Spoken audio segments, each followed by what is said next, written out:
I would love to. My intention when I'm working with accounting professionals is to work with them to double their income while working half the time. A lot of what I have found for myself, as well as the professionals that I work with, is our training has prepared us really well for that thing that we do. However, we don't always know some of the business skills that really allow us to have a business that can grow without taking more time from us. We end up trading dollars for hours. What I've seen is that some of the pieces that are missing is how to be able to price your services for value as opposed to selling dollars for hours. Also, how to have sales conversations to enroll or engage new clients into your practice. Those were the missing pieces that I have, and I really took a deep dive into it. That's what I see with accounting professionals also. Because of the work that I've been doing since 2009 as far as business coaching, I've developed a system that has 5 key components to it. It looks at who is your ideal client that you work best with. It's not simply lawyers. It might also look at, aside from the demographics, the psychographics. What is the makeup or the characters and personalities of your ideal client as well? So important. After we look at who your ideal client is, then we look at systematizing your business in order for it to have workflows, be able to also articulate how you take an attorney that you work with from where they are when they first meet you to that end result of being able to free them up in order for them to be able to work at their highest level too. So what are your systems, your workflows? Part of what that does is it allows you to articulate how that works when you're in an engaging conversation. It also lets you inform your marketing and the direction of your website possibly with being able to articulate it is something that separates you from most other accounting professionals because now you have a system. The part that we're taking a deep dive into today is being able to package your service or what's called productizing your service, where you're bundling different components of what you're doing together as opposed to offering a la carte one-off services. After that, I look at value pricing. Let's price your service based upon the end result of what you are going to help your ideal client achieve, as opposed to how much time it takes. This starts to separate you from trading dollars for hours.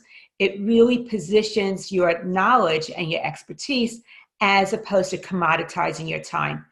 Then we are going to look at where do you find your clients? Where do you promote? How do they become aware of what you offer? That way you're no longer a best kept secret. And then the last part is how to do high ticket sales conversations, how to be able to have a value conversation, which we'll go a little bit into at the end of our conversation today. And then I'm going to give you a free gift that actually lays it all out for you as well if you stick around. So that is the 5 key points: is knowing your ideal client, how to be able to know what your system is, being able to package your services, bundle them, pricing them for value, being able to know where to promote it, and then having enrolling conversations that focus on value as opposed to having to pitch your service.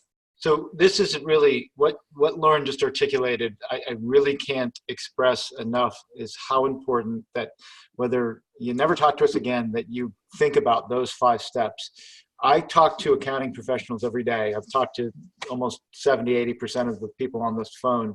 And what I find is that, it's not difficult to get a client being an accounting professional because there are so many customers, right? Everyone needs accounting services. But how do you get a stream, a workflow, a channel of customers that are joyous and satisfying to you? And you really have to go through that process, because what happens is you need to, the more you specify, the more you niche, the more you understand who that client is, not just who they are demographically, but psychographically, that you work well, the easier it is to rise up and be that trusted advisor. So I really encourage folks to heed Lauren's guidance and follow her ways. So let's dive into it, Lauren. And let's talk about the kind of the first thing, which is packages. And I sort of going to paraphrase what we talked about yesterday, but we talked about it, how it kind of a package can kind of shift the decision for a law firm, right? Because they instead of comparing them to other firms, are sort of saying, okay, now how do you work? So what makes package services so client attractive? Like, why is that lawyer, that law firm coming in, and instead of talking to a person, you're talking about your workflow? Why is that so attractive? The main thing that I see is that it first of all separates you from an hourly rate. They're no longer watching the clock, and attorneys do that a lot. They're used to the billable hour. They're no longer watching a clock. It frees them up from being able to having you track your time and reporting to them. It's focusing on an outcome. This way it starts to separate you from that hourly rate, gets you into value-based pricing. But the really important thing is that having packages really is geared to their specific wants, needs, and desires. We'll go a little bit more into that later on as well. And when you do that, the packages position you as a trusted advisor. There's so much conversation right now going on in the accounting profession about shifting away from compliance to advisory services. Your packages offer you that. Therefore, they get peace of mind when they are investing in you, that you are the expert that can really help to solve their problems. It gives them that peace of mind. But to recognize that not all of your clients are equal. They have different needs. They might have different size firms. Other things might have different complexities. So I want you to think about, when you first consider packages, it's similar to buying a car. You can buy a Hyundai, you can buy a Volvo, or you could buy a Tesla. Now, all three of those are going to get you from point A to point B. However, the Hyundai is a basic car. So it will do that, but with the minimal features and luxuries. However, it will efficiently get you there. Some of your clients are going to just want the basics from you. They might be more price sensitive. Now, with the Volvo is someone that is more concerned about safety. They are risk adverse. They want to make sure that their family is well protected. A lot of your clients are going to be Volvo buyers, where they really want the basics, but they want certain other features to be able to mitigate risk on their end and make sure that everything is done that they need to be able to really take their mind off of the bookkeeping and accounting services and focus on really doing law for their clients. And then the third one is the Tesla. The Tesla is for the people that also want to get from point A to point B, but they want to do it in a way that makes a statement about the fact that they want luxury and they want to be environmentally sensitive. So think about your clients. Some of them will be Hyundais, most of them will be Volvos, and then some of them will be Teslas, where they want some specific key features that the other ones don't want or need. And you want to be able to create those three types of packages, and we'll touch base upon that a little bit more as well. Yeah, I want to just come back to this a little bit because, from my perspective, and again, I have a really unique vantage point because, so what I do at Lean Law is every day I'm on the phone and I'm talking to people, and I'm talking to accounting professionals that are potentially representing a law firm or are talking to law firm. And the key point is that the law firms don't want to hear about reconciliation or payroll. I mean, they know that you need to do that. But these packages create an opportunity for you to walk through the workflows and walk through how you actually interact with them. And I think, because I wanted to get back, Lauren, a little bit and talk about why packages make you the trusted advisor. And it's one, you said, is that it caters to them. They can see themselves, right? When you buy that Tesla, they see themselves in the Tesla, and I'm driving the Tesla, and they have that vision of themselves. But the law firm can see themselves utilizing the package, and that's your opportunity. We're going to talk about the conversation in a second, so I'm going to segue that. But I wanted you to get your perspective on a little bit more on the why the packages sort of perceive, why does that help that person be perceived as an expert?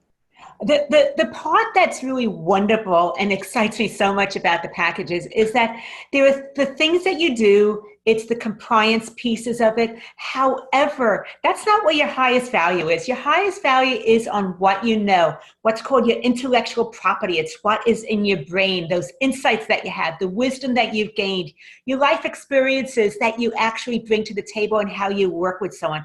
It emphasizes your intellectual property, what you know, more than what you do. Your clients, as you were mentioning, Jonathan, aren't really concerned that much with the tactical things of what you do day in and day out. They want to focus on the outcome and the benefits. Your packages get to do that. The other thing that's really great about packages is that there are some services that you might do for your clients. You simply don't know how to charge for them. And those things get built into the packages in order to never have to give work away for free. Plus, they also deal with scope creep. Yeah, so let me give an example, just of what I see. So Sure. in lien law, we have something called the ready to bill report. And what it is it takes work in progress and it mashes it up with, what's the receivable balance when the last payment was and what the trust balance is. And so in a package, you might have, and we're going to get to different types of package, but you might have a component that every month for say you're dealing with a small law firm, that you send this report to them twice a month. It would take 5-10 minutes, but it's your mid-month report. And what it shows is where you're trending from a cash flow standpoint relative to work in progress, who paid you, what you're concerned about trust accounting, and any big payments. Well, how do you charge for that? Are you going to charge them 12 minutes for that, or does it become a feature in a package? And when you're then talking to them, and we're going to talk about the sort of the sales of practice, but now you can talk about workflow and saying that in this package, twice a month I send you this live report, and I'll highlight these things, and it becomes this conversation point. So not only are you helping as the lawyer saying, wow, that's awesome, I'm going to get this great data every 15 days, but you're then showing expertise that you understand what they need, and that sort of rises you up. So that's kind of an explicit example of how this ready to bill work in progress report in lien law can be pulled into Excel, quickly looked at, sent over via email, and now you're the trusted advisor. Okay, let's talk about the most, I think, harrowing part of any accounting professional, which is how do you ever charge in a package when you don't know what the heck you're getting into, right? So I constantly hear this. I have a client right now, it's like, the books are a nightmare, we got to get the books into order, and you're sort of sitting on the outside trying to assess it, and like, what's the scope of this is going to be? Like, you can't even get into the packages because you have this slobbered up, horrible kind of account. How do we work with the assessment piece so then you can get into that sort of regimented packages price? Right. What's your thoughts there? Part of what I feel is that it's so important to slow down the engagement process. Instead of speeding it up and get them signed on into your regular monthly program very, very quickly, you end up with finding things out about their back end that you just didn't know. They didn't even realize that they had 5 charge cards instead of 3. They only told you about 3, or maybe there was another bank account that you found out about that they forgot to mention.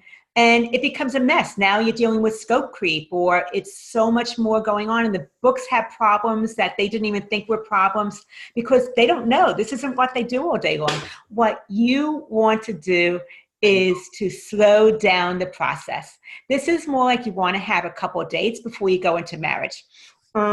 What I do with the accounting clients that I work closely with is, instead of having an engagement conversation and going right into some type of monthly workflow, you want to first enroll them into doing an assessment with you.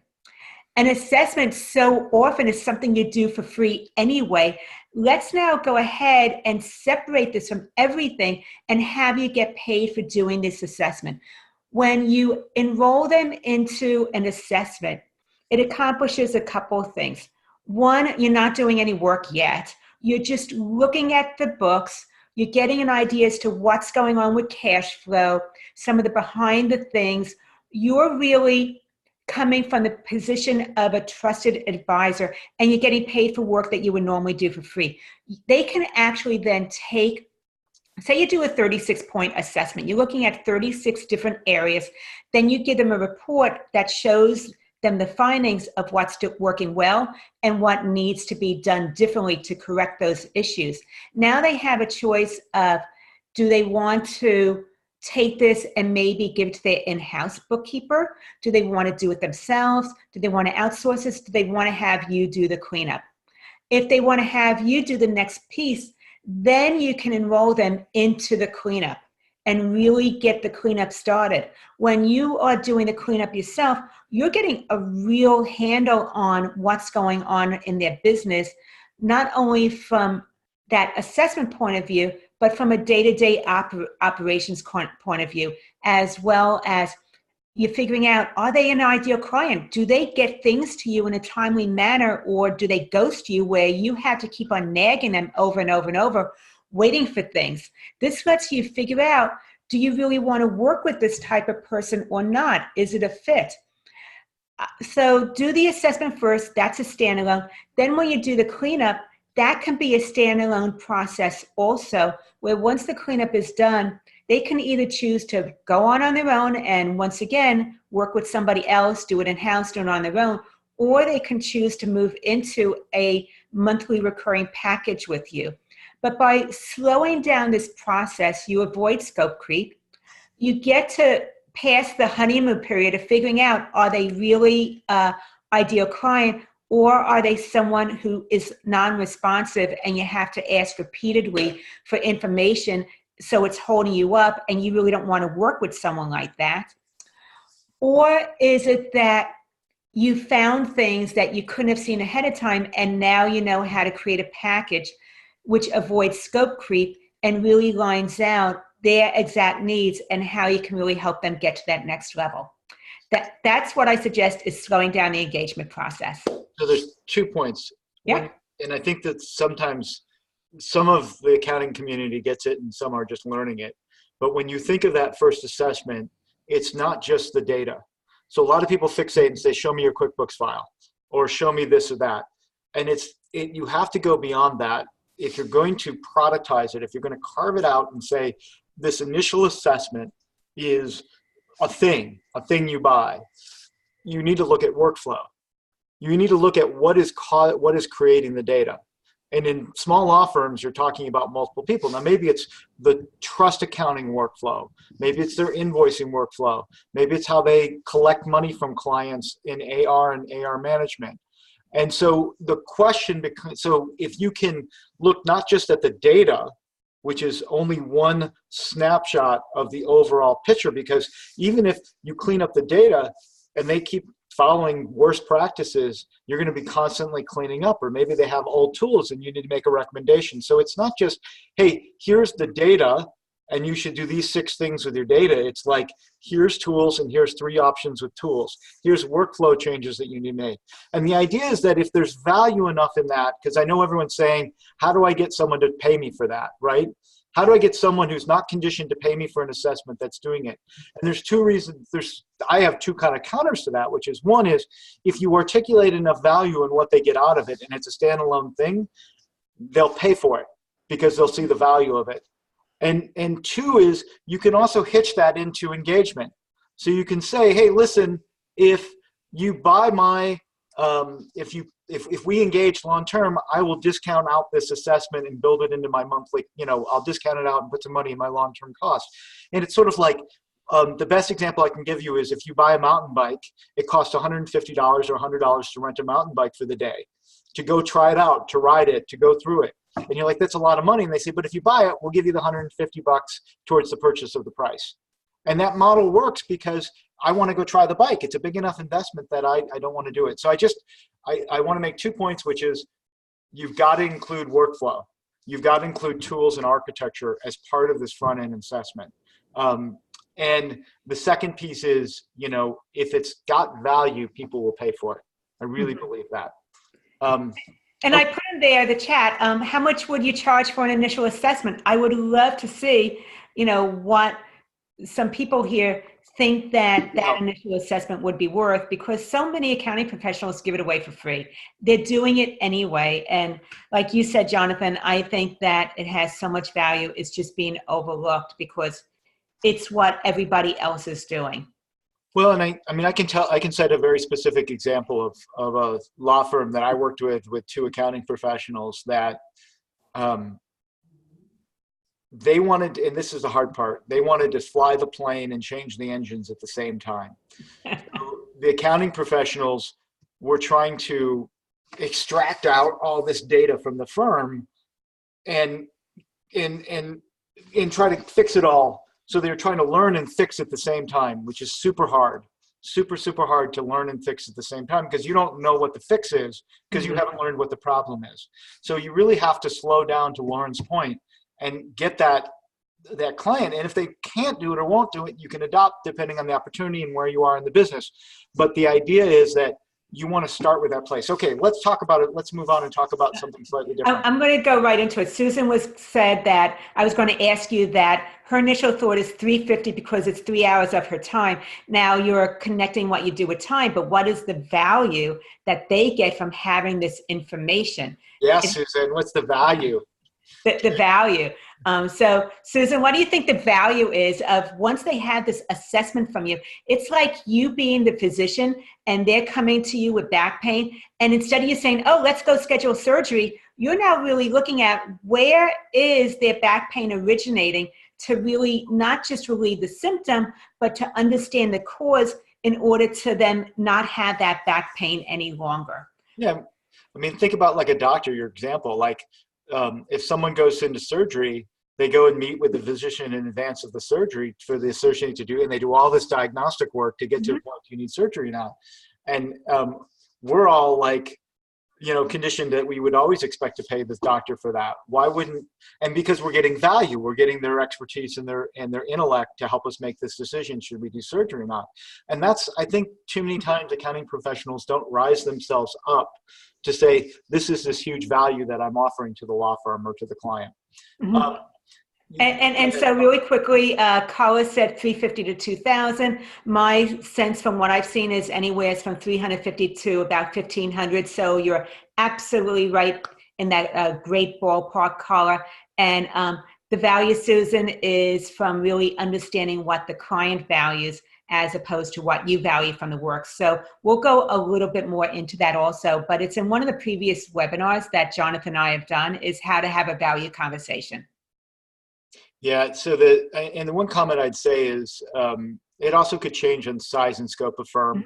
So it could be tied and tethered to, how much billings are, number of people. If you have a solo professional, it's less of an investigative process than it is to a large law firm.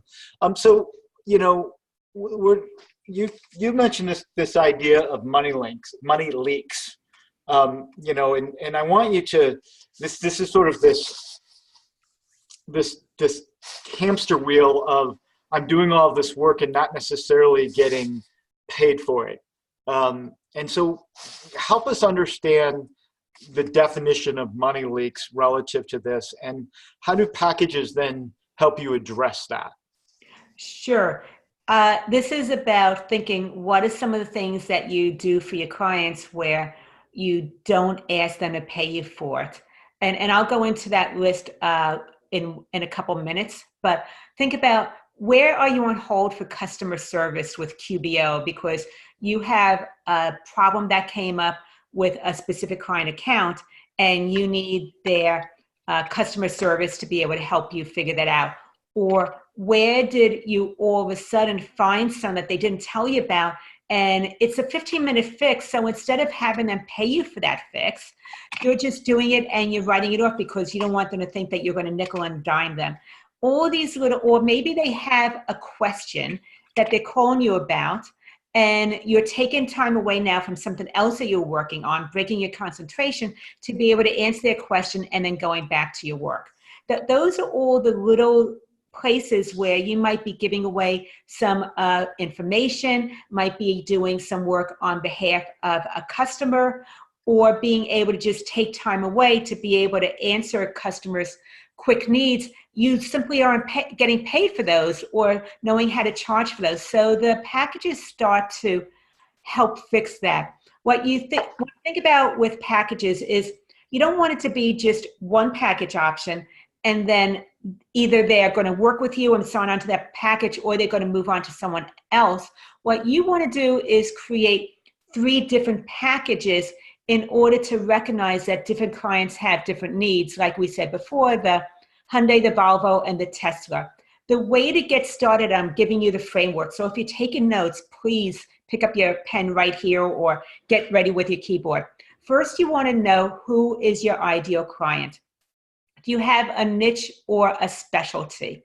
And start to figure out and hone in on your ideal client. I do that the very first thing with my call. Just yesterday, I had 2 new clients. Each one of them, I went through who their ideal client is. We found some nuggets that they never, ever would have figured out because of them working with a particular client, and they never would have seen it on their own. But it was so valuable. So start to figure out who your ideal client is and what's the benefits of them working with you.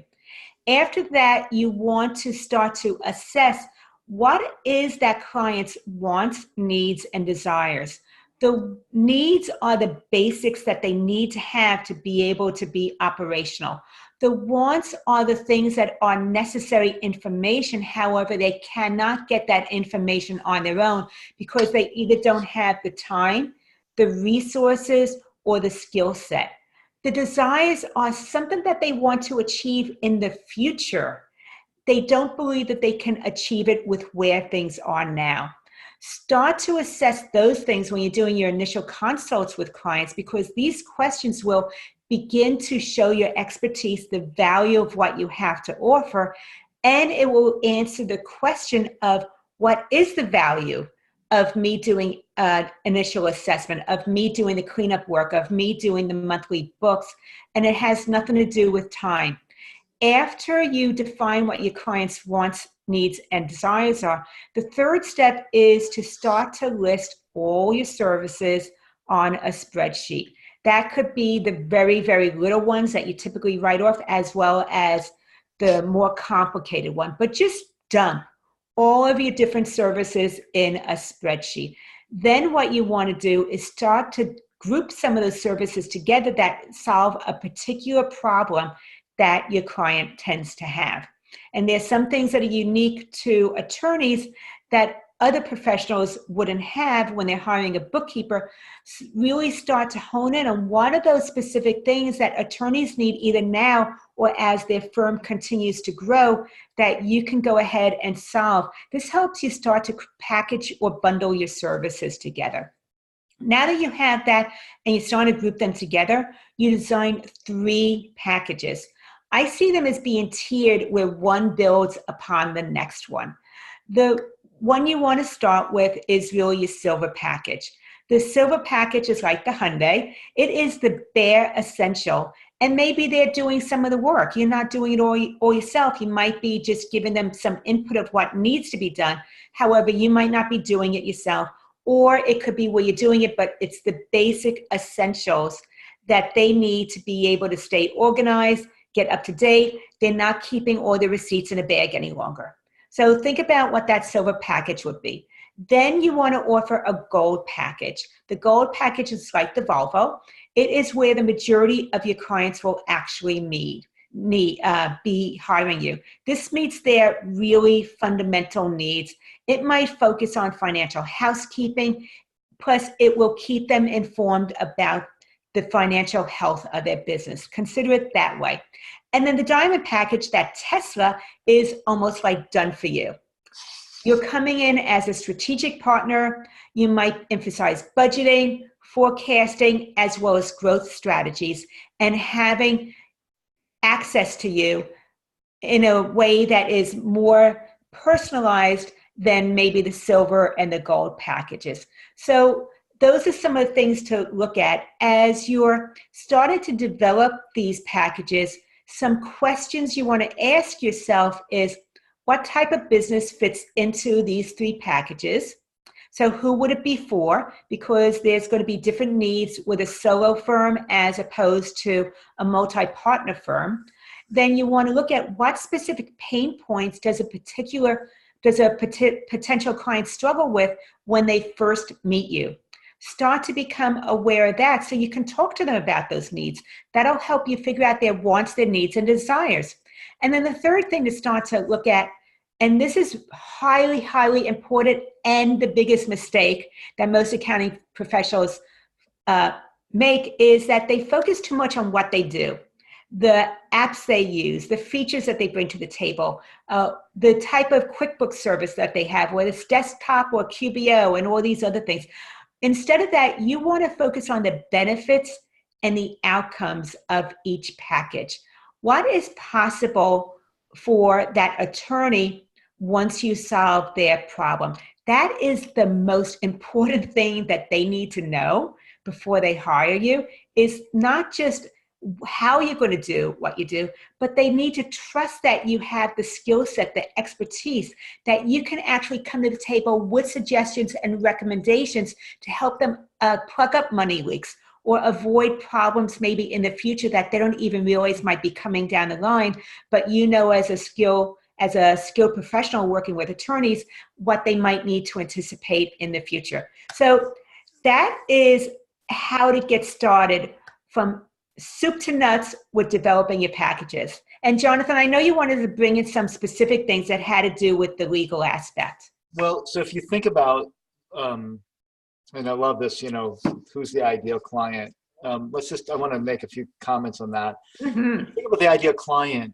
A lot of times we look at some really basic things like, it's a small law firm, so we're talking solos to 2 to 3s, and she's, a principal attorney or whatever. But the thing you really want to drill down into is different sort of variants, which is maybe you want to look with female attorneys, or maybe you want to work with attorneys that do certain types of work, or niches within attorneys. Because remember, if I'm a personal injury attorney that is a contingency biller, meaning that my income is built on the outcome of a case and a settlement, that behaves and has very different accounting demands than that of a litigator or that of an estate planner. And when that estate planner or that litigator or that personal injury attorney interacts with you, you knowing more about how they operate and bill and whatnot, and the nuance and the vernacular makes you more of the expertise, which allows you to then tailor those packages. So when you talk about ideal client, you have to think about like who inspires you a little bit, because the more you can become upmarket and talk about the value of what you bring, not necessarily what you do, but the value, the more the attorney will value you, and the more willing they are to pay more money. Attorneys act like they're price sensitive, but they really aren't if they see the value in what you bring. They may have a little sticker shock at the beginning, but if they can tether the output and the value of the output, they kind of then don't really care. I shouldn't say, maybe that's an overstatement, but I'm going to say it in a different way. Is that okay, Jonathan? Yeah, sure. What they need to see is that what they are paying you is going to be less than how much they can potentially make by bringing you onto their team. Yeah, that's a piece of it, Lauren, but that's a piece of it. But what I'm trying to get at is sometimes, and I deal with attorneys and money all the time.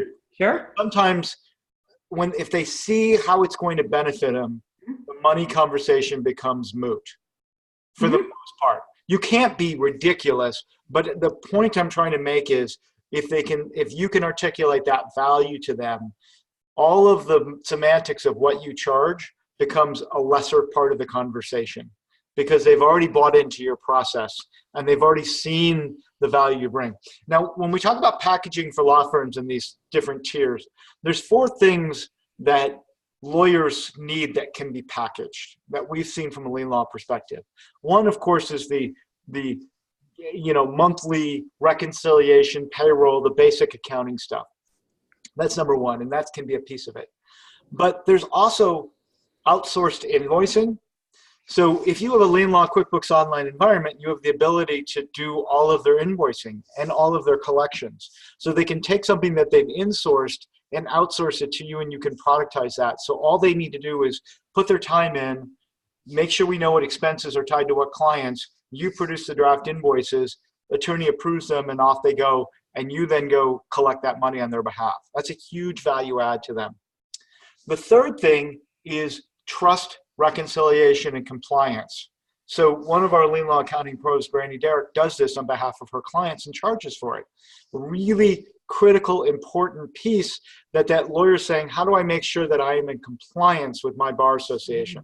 And you can go to the respective states and actually say, hey, bar association, can you give me the general guidelines, and make sure that you understand that for that attorney practicing in that particular state.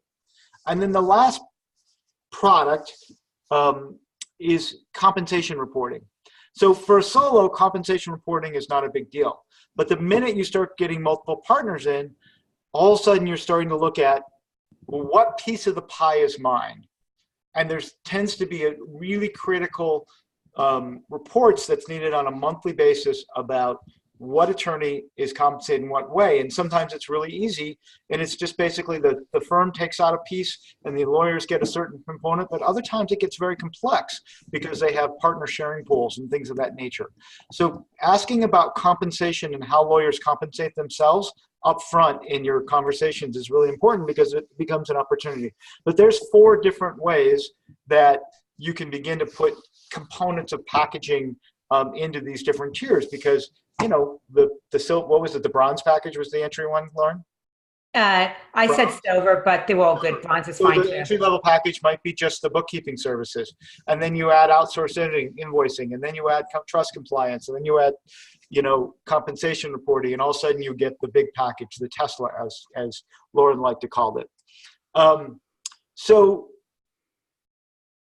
I'm gonna kind of move the conversation a little forward, because we're getting towards the end and we've got some stuff that we're talking too much, Lauren. The fundamental question is, how do you get paid for stuff you normally don't get paid for, right? I mean, that's what we're trying to get at. And so how do you help coach people with that they can identify those things that they're not getting paid for, and how do you get them into the packages? Sure. The very first thing to help them get into the packages is to have a value conversation. That is where you're asking questions that focus on the value of what you have to offer, and helping decide what their wants, needs, and desires are. I'm going to just drop a link to, I put together the entire value conversation for you. All the questions, I know you're busy. All you need to do is grab that particular link, and you'll get the whole script for having an engaging conversation that's focused on value instead of what you do. That's the first piece. The second piece is that I have what I call a value checklist, which are the things that you're either writing off or you simply don't know how to charge for. There are 7 things in the value checklist, and I'm going to go through each one of them briefly because I know we have only so much time.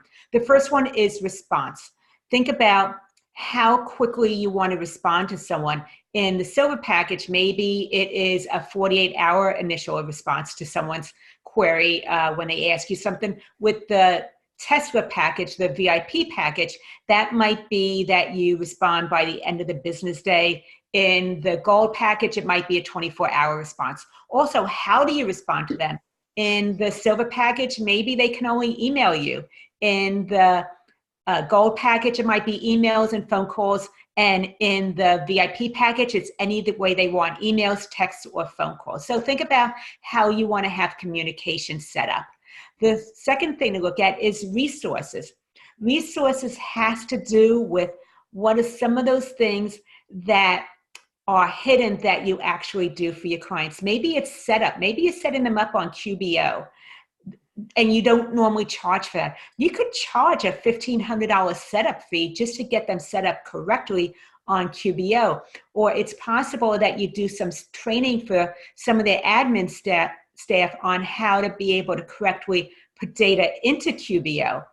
So think about some of those additional setups, trainings, resources you offer. The other part is consultations.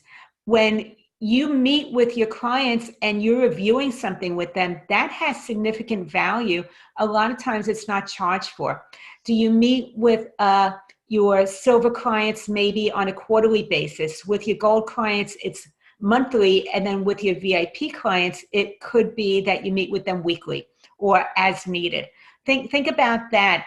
Your knowledge of setup, training, and consultation is highly valuable. This is where you start to position yourself as that trusted advisor. The third step is resolution. Imagine, think about the amount of time you are spending on customer support every now and then regarding account issues. You deserve to be paid for that time that you're doing it on a client's behalf. And we can bring that into a value-priced package. The fourth thing is remedy. This means that you might be teaching them how to use software, or maybe they went in, did something themselves, they made a mistake. Now you have to do some forensic bookkeeping to figure out where they made their error and be able to fix it. This focuses on the technical aspects of what you might be doing to correct or remedy something. The fifth one has to do with relationships. These are the connections you have. It's like opening up your Rolodex. They might come to you because they need a marketing person. Well, you might know a marketing person that specializes in attorneys, and you can go ahead and make that referral to them. That it shows that you vetted someone, they have more trust, they're more likely to use that. So how do you become a connector for them? By helping them with referral sources, other service providers that are complementary, or connecting them with other experts that they need connections to. Number 6 is write-offs. Those are the little things you might give away for free because you just don't feel that it's worth nickel and diming them for every single thing.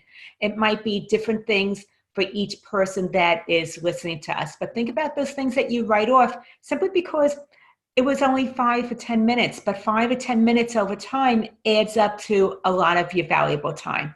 And then the 7th thing in the value checklist is reconcile. That's accommodating their various needs. It might be that someone wants you to work on site instead of on QBO desktop, or their technology doesn't necessarily align with yours. You need to be able to make some adaptations for that, or some other specifics. So those are the 7 parts of the value checklist: is response, resources, resolution, remedy, relationships, write-offs, and reconcile. I want to make some comments, but I want to ask Lauren your opinion on this. Elaine asked, which level do you see processing vendor bills and paying for them? Meaning, I guess what Elaine's trying to get at is that a basic? Is it a step up? And where do you see that in the queue? Let me rephrase that question.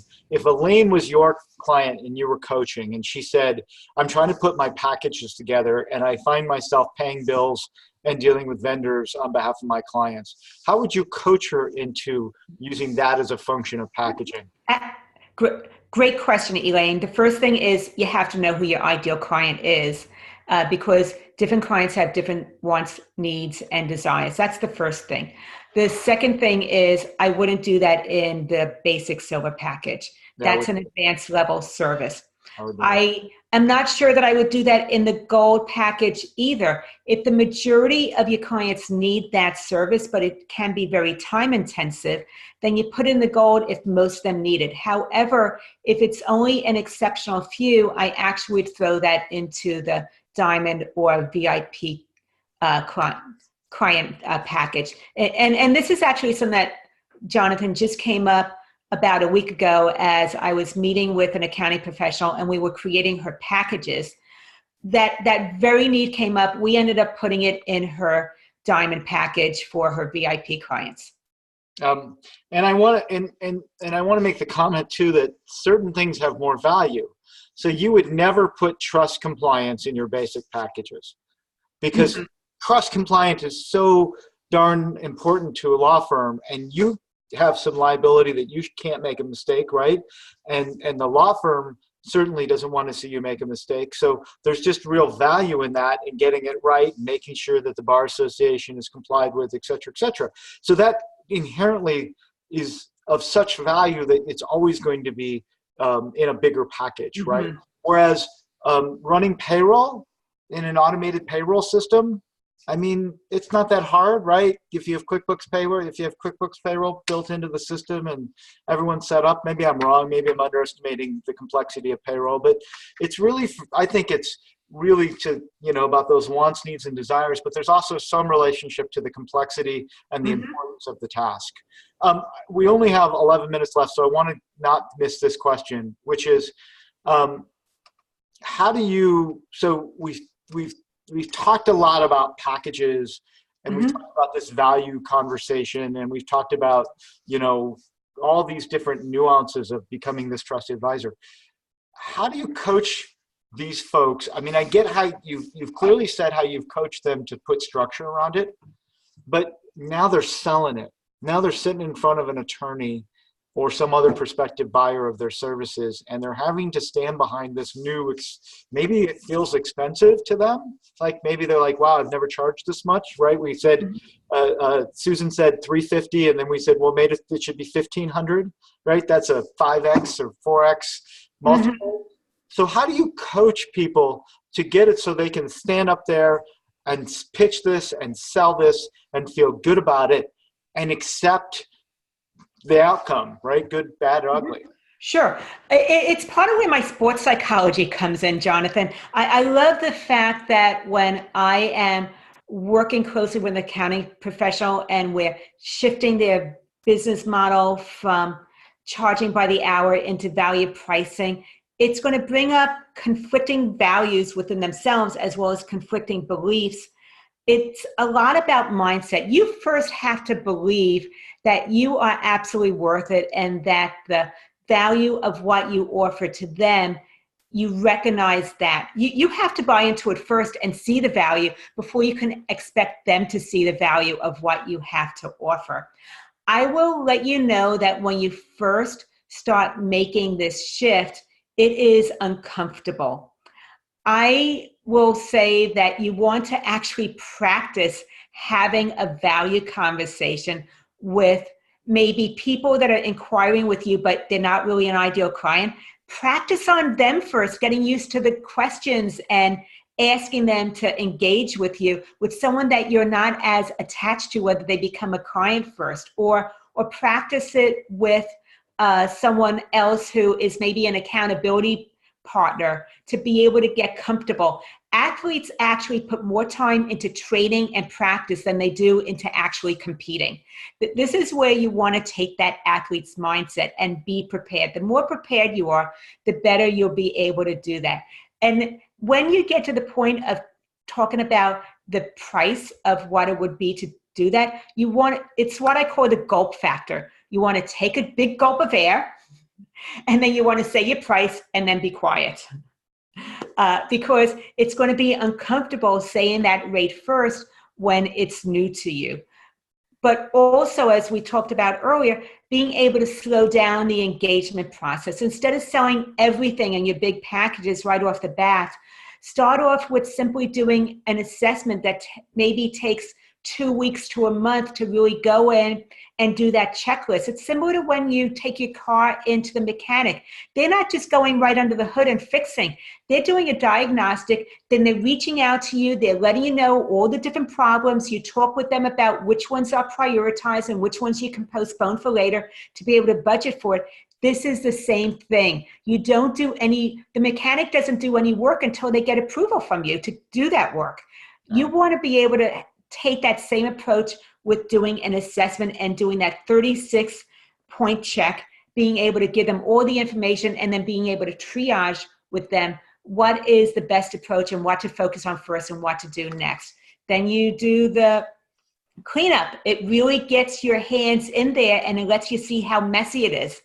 From there, you can actually know exactly which packages will best serve them. But by that time, they've invested time as well as money in working with you. You've gained trust. Enrolling them into your packages is not going to be a sell because they already have an experience of how you work and whether it's a good fit as to whether to work more closely together or not. So once again, slow it down, assessment, cleanup, and then packages. It's no longer a sell. It's now you get to decide whether they're an ideal client and you want to work with them, or whether you just want to do possibly the assessment and send them on their way, or the assessment and the cleanup and then let them go. I want to make one comment, then I've got 3 questions that we've got to answer. And I'll tell you a real world example of pricing and how it's uncomfortable. So I have a client right now that essentially wants 4 lean law seats, but she really, based on our pricing model, needs 8. Meaning she has a bunch of users that won't ever use lean law, but they need to track time and someone does it on their behalf. And she's like, why do I have to call her back later today. And I know it's going to be a tense call. And probably 2 years ago, a year and a half ago, I would have been really nervous for this call, and I might have given her a discount and tried to win her and say, okay. Now I'm like, she's not a good client. If she doesn't value how we price and recognize that this is, there was some thought put into it, and if you look at the revenue of that firm, that this is not a big expenditure, and she really wants to not engage lean law because of $75 a month, $100 a month, she's not a good client and it's just going to be problematic. And I used to have a lot of tension with that. And now I'm going to the call saying, that's our pricing. That's what it is. Carla, you make a really, really good point. And I know that you work, I don't know if you work exclusively with attorneys, but I know that you work abundantly with attorneys, probably not the right word. But she's made the point, does it make sense for lawyers to have a basic package if it doesn't include trust account reconciliation? And the answer is probably no. But are you going to help them be compliant with the Bar Association? No, not in the basic one, meaning filling out paperwork and reports. But are you going to make sure that you're doing the 3-way reconciliation?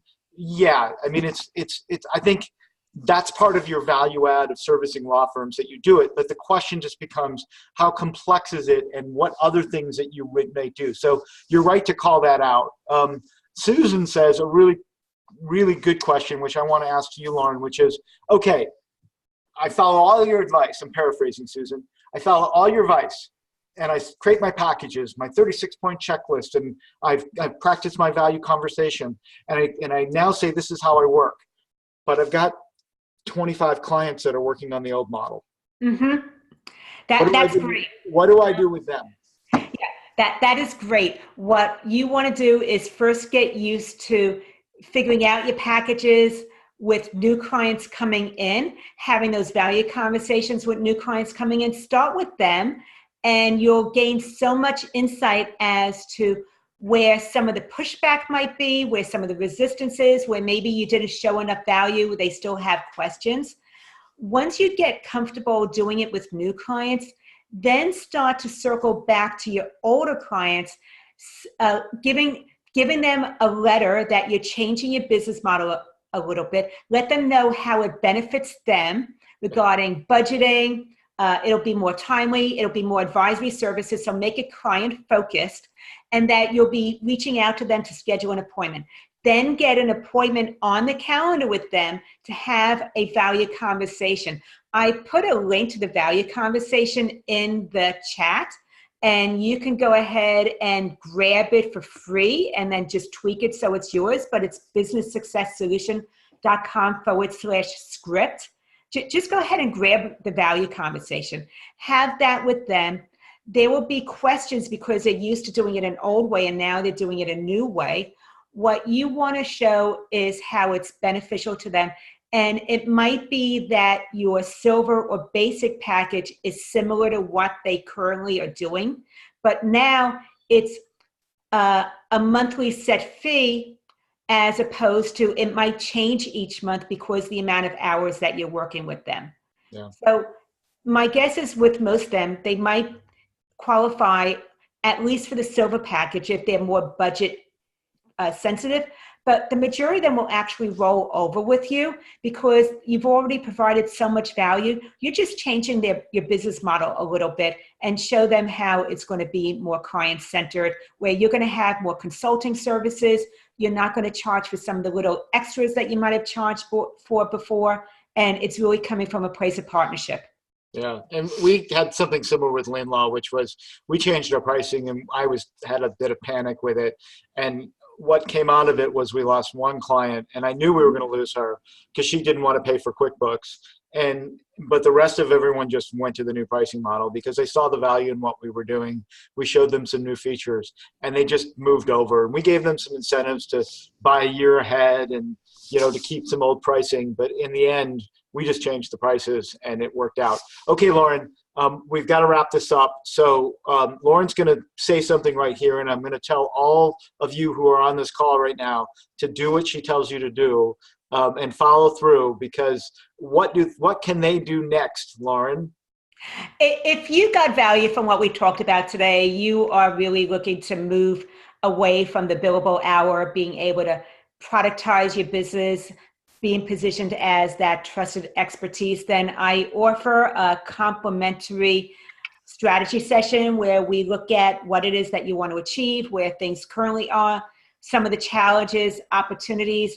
If it looks like a good fit of working together, we'll talk about that as well.